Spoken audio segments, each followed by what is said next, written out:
Hai semuanya, perkenalkan nama aku Nindya Zara. Aku dari kelas KM 4603. Di sini aku akan memaparkan materi pembelajaran dari mata kuliah pengantar ilmu komunikasi, yaitu materi tentang komunikasi intrapribadi.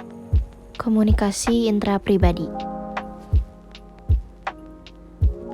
Self atau diri, memahami diri dan komunikasi dengan diri atau biasa kita sebut dengan intrapersonal.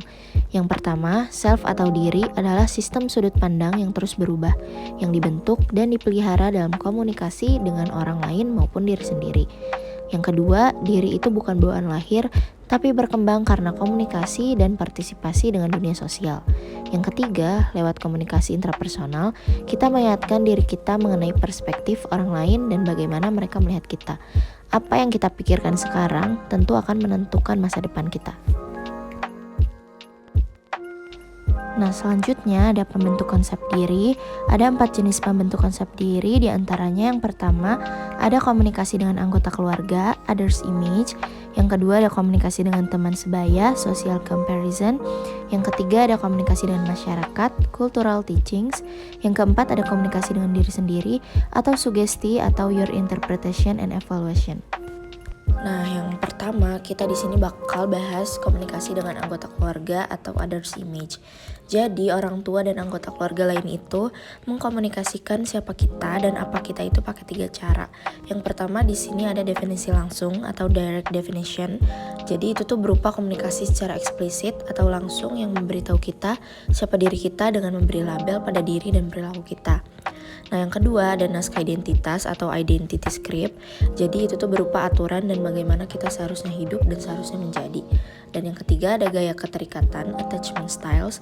Itu tuh pola pengasuhan yang mengajarkan kita siapa orang lain dan bagaimana menghubungkan diri dengan orang lain. Nah, yang selanjutnya ada komunikasi dengan teman sebaya.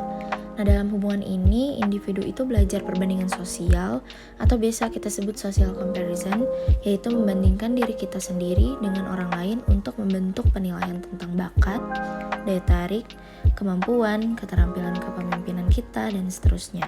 Nah, perbandingan sosial ini itu dilakukan dengan 2 cara, yaitu membandingkan persamaan dan perbedaan, dan yang keduanya itu membandingkan kemampuan atau mengukur diri kita. Nah, yang selanjutnya ada komunikasi dengan masyarakat, cultural teachings.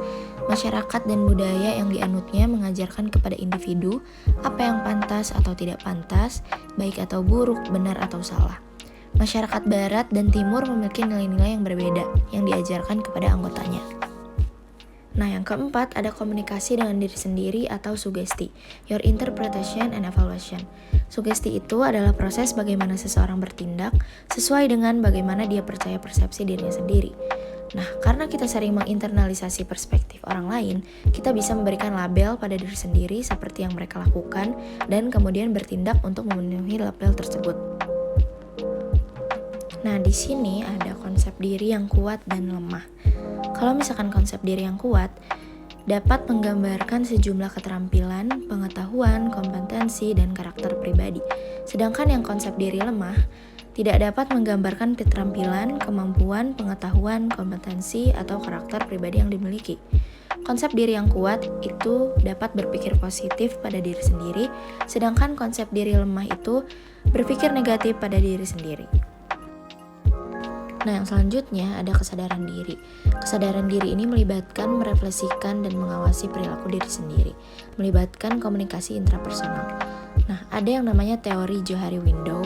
Teori Johari Window ini adalah teori menyangkut konsep diri atau bagaimana seseorang memahami dirinya sendiri maupun diri orang lain. Nah, di sini ada 4 jenis. Yang pertama ada open self, blind self, hidden self, dan unknown self. Nah, yang selanjutnya di sini yang pertama ada open self. Open self ini informasi tentang diri kita yang kita tahu dan orang lain juga tahu. Kayak contohnya dengan kita misalkan upload tentang diri kita di sosial media, di media sosial, sehingga orang-orang tuh jadi tahu juga gitu. Dan yang kedua di sini ada blind self. Blind self ini informasi tentang diri kita yang kita tidak tahu tetapi orang lain tahu. Contohnya mungkin bakat kita. Kadang kita sendiri tuh secara sadar gak sadar tuh nggak tahu bakat kita tuh ada di mana, tetapi orang-orang di sekeliling kita tuh menyadarinya gitu.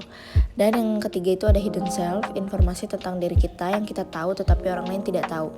Mungkin ini aku ngasih contoh yang si hidden self ini lebih ke hal yang personal, kayak contohnya itu password ATM kita. Kayak kita tahu tapi kita nggak mungkin dong kita ngasih tahu juga ke orang lain. Dan yang keempat ada unknown self. Jadi unknown self ini informasi tentang diri kita yang kita tidak tahu dan orang lain juga tidak tahu. Contohnya mungkin kayak kita tuh nggak tahu kita nanti masa depannya kayak gimana, kita bakal jadi apa, kita bakal nekunin di bidang apa, kita nggak tahu dan orang lain juga nggak tahu kan. Nah selanjutnya di sini kita bahas peningkatan diri. Peningkatan diri ini bisa banget dilakuin lewat prinsip-prinsip di bawah ini. Yang pertama itu, buatlah komitmen yang kuat untuk memperbaiki diri sendiri. Jadi komitmen yang kuat ini harus dibarengi dengan kesengajaan untuk memenuhi komitmen tersebut. Mengubah diri ini adalah suatu proses, jadi bukan peristiwa sekali jadi. Nah, di perubahan diri juga kita tuh bakal ngalamin yang namanya perlawanan. Nah, terus yang kedua ada dapatkan pengetahuan sebagai dasar perubahan personal. Jadi untuk meningkatin diri kita ini gak cuman butuh komitmen tapi juga butuh pengetahuan. Selanjutnya yang ketiga ini tentukan tujuan yang realistis. Maksudnya tuh kita tentuin tujuan yang dapat dicapai, kayak misalkan tujuan-tujuan kecil yang dapat diukur. Selanjutnya yang keempat di sini adalah terima bahwa kita tuh lagi di dalam proses. Jadi kita harus bisa nerima diri kita yang sekarang dan kita harus positive thinking kalau kita pasti berubah menjadi sesuatu atau seseorang nantinya. Nah sebenarnya tuh ada poin terakhir yaitu ciptakan suatu konteks suportif untuk perubahan. Jadi konteks yang suportif ini dapat diperoleh dengan menentukan dengan sengaja tempat yang tepat di mana kita harus berada dan orang yang tepat untuk bersama-sama. Mungkin sekian yang bisa aku sampaikan. Mohon maaf bila ada kesalahan. Semoga bisa bermanfaat dan terima kasih.